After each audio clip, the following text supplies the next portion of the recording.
He had one rule.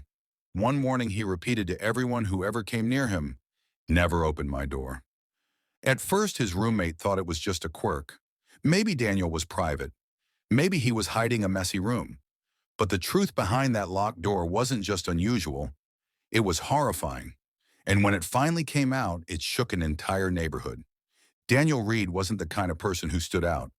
Born in a quiet Midwestern town, he grew up soft-spoken, bookish, and always in the background. His parents described him as the boy who loved books more than people. In school, he wasn't popular, didn't play sports, didn't party. He was easy to overlook. And maybe that was the point. By 24, Daniel had moved into a small apartment near campus where he lived with Jason Miller. Jason was everything Daniel wasn't: outgoing, friendly, always surrounded by people. Somehow the two became roommates. They didn't clash much, except for one rule Daniel made crystal clear: no one was ever to open his door. At first, Jason shrugged it off. Everyone has boundaries. But then things started to feel off. A strange smell drifted from Daniel's room. Faint at first, then stronger with each passing week. Sometimes late at night, Jason heard shuffling sounds, almost like pacing. And every few nights, Daniel would leave the apartment carrying heavy black trash bags. Always after midnight. Always alone. When Jason finally asked, Daniel's answer never changed. Calm, steady, almost rehearsed. Don't worry about it. But his eyes told a different story. A warning. Guests noticed it too.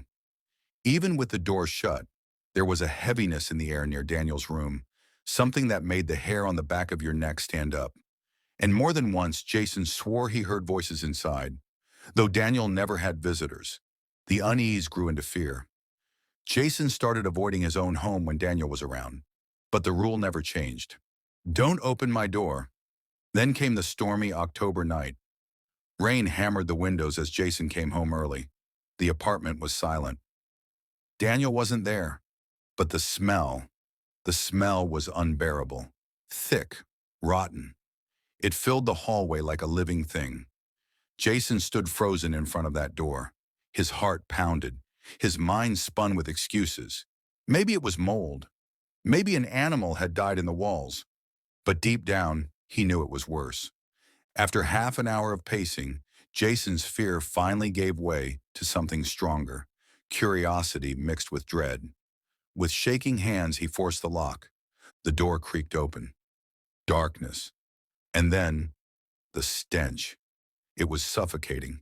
His eyes adjusted, and what he saw made him stumble back in horror. Boxes, stacked high, each one filled with something he couldn't comprehend at first, until he saw the shapes: human remains, some wrapped in plastic, others not. And on the walls, journals. Dozens of them. Each page filled with ramblings, describing how Daniel had stalked, lured, and collected his victims.